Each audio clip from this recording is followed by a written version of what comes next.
I like this one that it has like the little cross there, and then it looks like the blood and water coming forth from the side of Jesus. That's how the last one turned out. To move on to an even more challenging project, we have the crown of thorns. This is like a braided, woven palm that's woven onto itself and then cut to make the little thorns.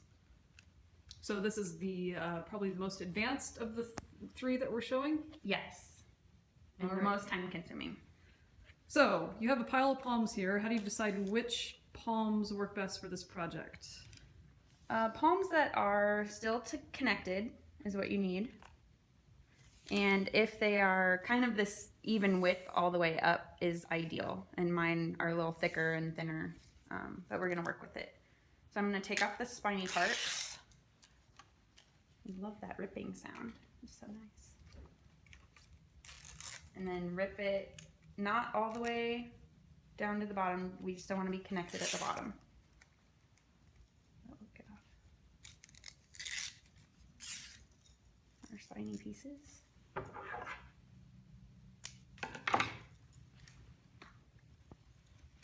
And the little bits that you're taking off and cutting off, since these are blessed palms, what should we do with those scraps?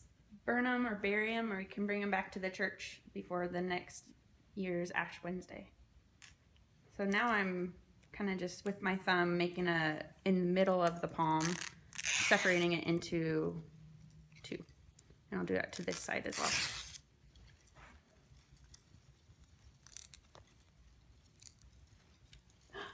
Hi, we're folding palms. You want to join?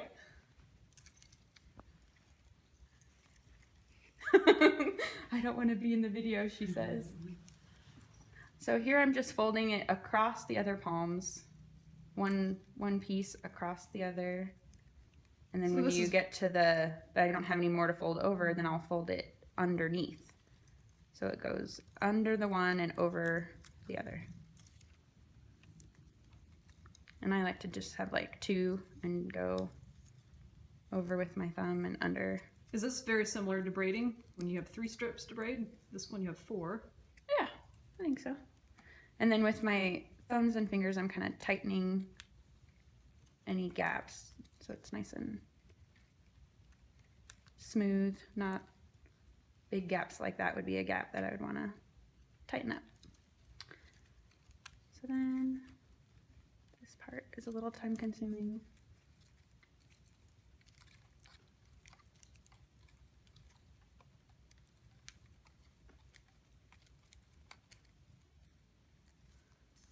You could stop there and on the back side weave in these pieces and then have like a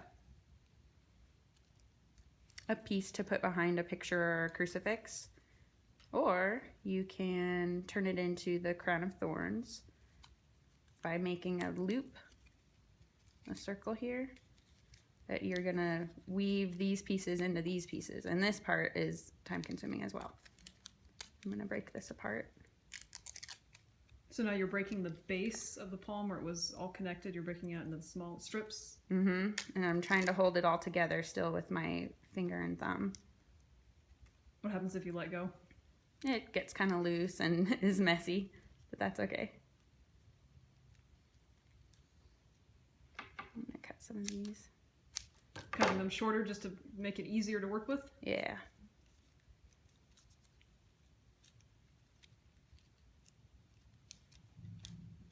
So now just following the pattern that's already there, I'm just weaving.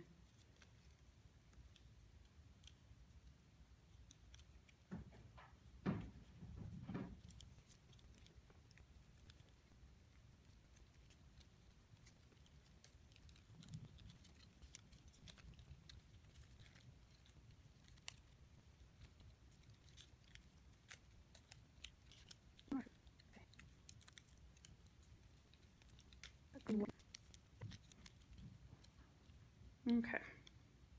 Once you think your one section is woven in pretty good on your other section, then you can trim the pieces.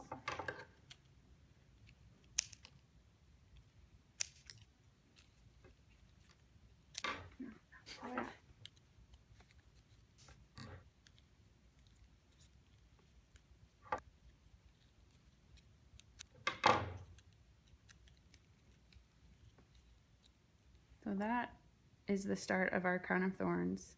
And then to make the thorns pop out, we'll take the scissors and cut on an angle part way through. You don't want to cut all the way through, then your weave will come apart.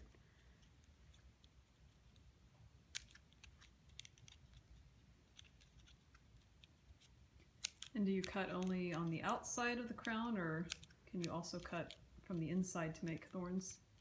So the ones that you cut on the outside will all be going in the one direction. So then to get thorns that go in the opposite direction, you go on the inside.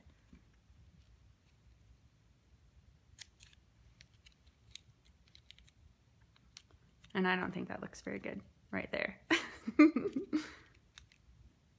Part of the artistic work. That one I think looks better.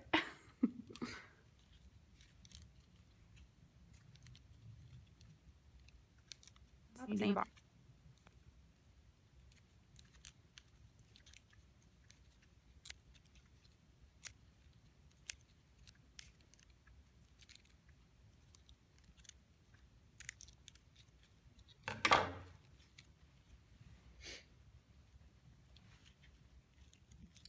And there's our crown of thorns. Thank you, Jenna. I like to put this at the top of my crucifix that hangs on the wall.